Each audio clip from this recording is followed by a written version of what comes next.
Assalamualaikum warahmatullahi taala wabarakatuh. Selamat siang bagi semuanya. Menyaksikan lagi channelnya Pak Tanul. Kita pada hari ini akan membahas masalah hadis arba'in ya. Hadis arba'in. Yaitu yang pertama hadis ke-1. Jadi yang pertama sekali kita akan membahas masalah hadisnya. Kita bacakan dulu hadisnya. Bismillahirrahmanirrahim. An Amiril Mu'minin Abi Hafdil Umar Ibnu Hafaz radhiyallahu anhu sami'tu Rasulullah sallallahu alaihi wasallam. Jadi dari Amirul Mu'minin Abi Haf ya, Abi Has Umar dari Amirul Mukminin Abi Haf Umar ibnu Khattab radhiyallahu dia berkata, saya mendengar Rasulullah sallallahu alaihi wasallam bersabda. Jadi hadis ini berasal dari Amirul Mukminin Umar ibnu Khattab. Jadi beliau mendengar hadis tersebut langsung daripada Rasulullah. Ini masalah ikhlas ya. Hadis arba'in yang pertama masalah ikhlas. Ya. Jadi yang pertama adalah hadisnya yaitu ini ya. Ini innama a'malul binniyat wa innama likulli mri'in manawa. Ya. Jadi hadisnya yang artinya innama, sesungguhnya setiap perbuatan a'malun binniyat, sesungguhnya setiap perbuatan tergantung niatnya. Jadi segala perbuatan kita itu tergantung daripada niat kita itu sendiri. Bagaimana kita berbuat sesuatu ya, bagaimana kita mengerjakan sesuatu, apakah kita ikhlas ya ataupun mengharap muka daripada manusia, mengharap balas jasa dari apa yang kita sudah kita kerjakan dan sebagainya. Jadi setiap perbuatan itu tergantung daripada niat. Daripada niat kita ini. Tergantung daripada niat kita, bagaimana meniatkan ya sesuatu itu. Apakah kita mengharap suatu pekerjaan tersebut mengharapkan cuma upah saja ataupun mengharap ada kelebihan pahala yang terkandung di dalam hal tersebut. Itu yang kita harus katakan, bagaimana kita harus meniatkan sesuatu itu tergantung apa yang kita kerjakan. Ya. Misalkan di pendidikan agama, kita sering melihat ya orang-orang abu-abu di pesantren ataupun tengku-tengku di dayah di Aceh misalkan, ataupun di seluruh pesantren yang ada di Indonesia, yang bahawa orang tersebut meniatkan pahala, mencari ridha daripada Allah. Pahalanya dari Allah. Kalaupun ada dikasih imbalan ataupun mengharap daripada masyarakat, kalau dikasih pun diterima, bukannya ditolak ya, karena itu merupakan juga sedekah ataupun amalan kita untuk kuatnya ibadah. Tapi dalam hal makna tersebut tidak muluk-muluk mengharapkan gaji daripada orang-orang yang berbuat di pesantren tersebut, tidak mengharapkan semuanya gaji tersebut, tapi harus diikhtiarkan, dipahami, diniatkan tulus murni membantu mencerdaskan kehidupan ya, kehidupan SDM-nya masyarakat, anak-anak kita ini, supaya lebih fokus dalam hal beribadah kepada Allah ya. Setiap amalan kita yang kita kerjakan tergantung nanti dibalas oleh Allah Subhanahu wa taala di hari akhirat nanti. Karena yang kita bawa adalah ilmu yang bermanfaat. Maka itulah ilmu kita yang bermanfaat, kita ambil hikmah daripada tersebut untuk amaliyah kita ibadah kepada Allah Subhanahu Wa Taala. Ya, itu dia. Jadi sesungguhnya setiap perbuatan itu tergantung niatnya. Wa innama likulli, wa innama likulli, dan sesungguhnya setiap orang akan dibalas berdasarkan apa yang dia niatkan. Apa yang dia niatkan, apa yang dia niatkan.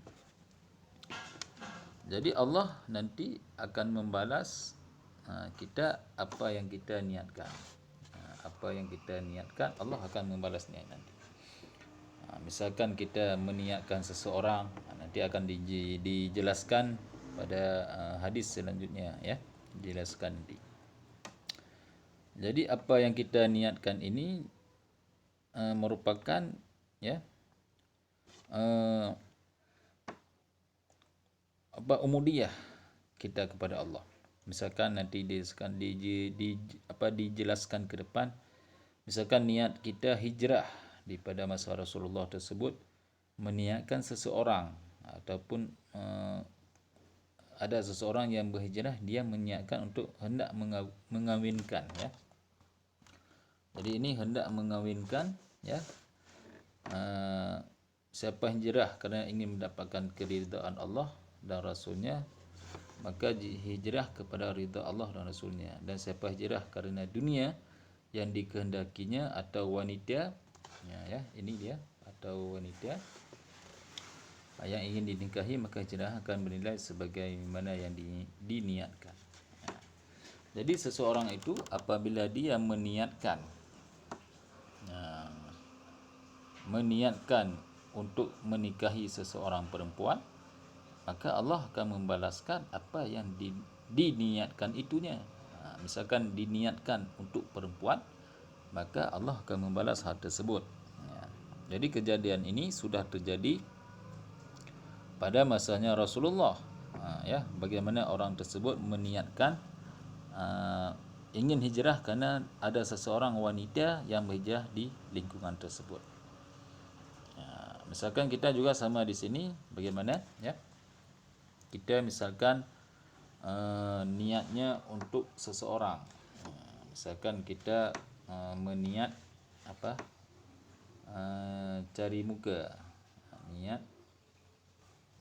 Niat kita ini mencari mukanya seseorang, ataupun mencari jabatannya. Maka niat kita yang kita niatkan tersebut akan tidak ikhlas, tidak diterimanya oleh Allah Subhanahu Wa Taala. Maka daripada itu, maka kita harus perbaiki niat kita, ya. Niat kita itu betul-betul ikhlas kerana Allah Subhanahu Wa Taala, ya. Jadi hadis ini diriwayatkan oleh Al-Bukhari dan Muslim. Ini hadis sahih, ya, hadis sahih. Jadi pelajaran yang terdapat dalam hadis tersebut, poin yang pertama adalah niat merupakan syarat layak atau diterima atau tidaknya amal perbuatan, dan amal ibadah tidak akan mendatangkan pahala kecuali berdasarkan niatnya, ya. Jadi poin yang pertama itu, jadi apa yang kita niatkan itu yang akan dibalas oleh Allah Subhanahu Wa Taala. Poin yang kedua adalah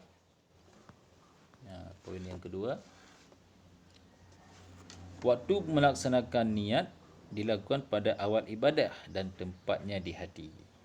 Jadi awalnya ibadah itu, awalnya niat itu di hati kita seseorang. Karena Allah mengetahui hatinya seseorang itu, apakah dia bersih niatnya kepada Allah ataupun tidak. Jadi kalbunya yang bagus, yang suci hatinya. Poin yang ketiga adalah ikhlas, ya. Ikhlas dan membebaskan niat semata-mata kerana Allah Ta'ala dituntut pada semua amal soleh dan ibadah. Dari ikhlas ini membebaskan kita niat semata-mata kerana Allah. Jadi di luar niat kita kepada Allah, maka itu namanya tidak ikhlas, ya, tidak ikhlas dalam artian mengharapkan sesuatu ataupun mengharapkan pahalanya daripada orang tersebut.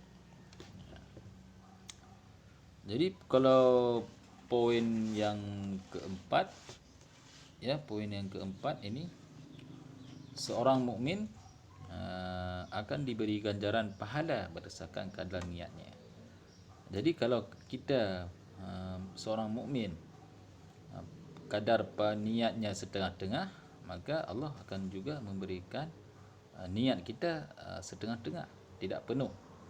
Maka daripada itu niat kita harus penuh, ya, harus penuh untuk beribadah kepada Allah Subhanahu Wa Taala. Poin yang kelima adalah semua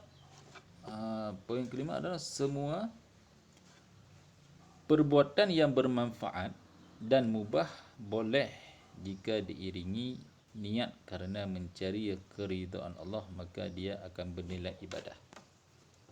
Ya.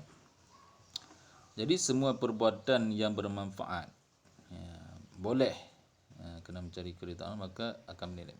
Apapun yang kita niatkan, misalkan mubah, misalkan kita mencari rezeki, ya, boleh, ataupun menanam padi untuk kita ambil nanti berasnya untuk kita perkuat ibadah kita kepada Allah, maka itu boleh. Maka mencari dengan padi tersebut untuk seolah-olah kita beribadah kepada Allah, ya.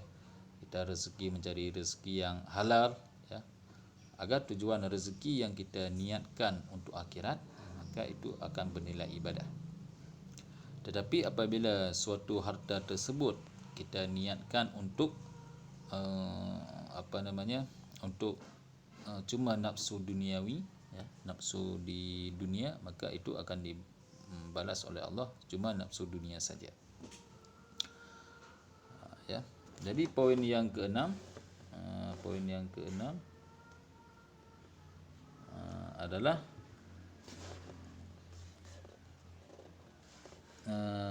jadi poin yang keenam yang membedakan antara ibadah dan adat kebiasaan adalah niat. Jadi poin yang keenam ini ibadah, ya, ibadah dan adat, ya, adat kebiasaan rutinitas adalah niat, ya. Jadi antara ibadah dan adat ini beda dia. Kalau adat ini merupakan suatu budaya yang diciptakan oleh masyarakat, ya, apabila adat tersebut mengandung dengan kebaikan. Tapi kalau niat ini betul-betul dia di dalam hati, maka itu harus ditanamkan di dalam hati supaya kita dapat manfaat dari apa yang kita niatkan. Jadi yang poin yang ketujuh adalah hadis di atas menunjukkan bahawa niat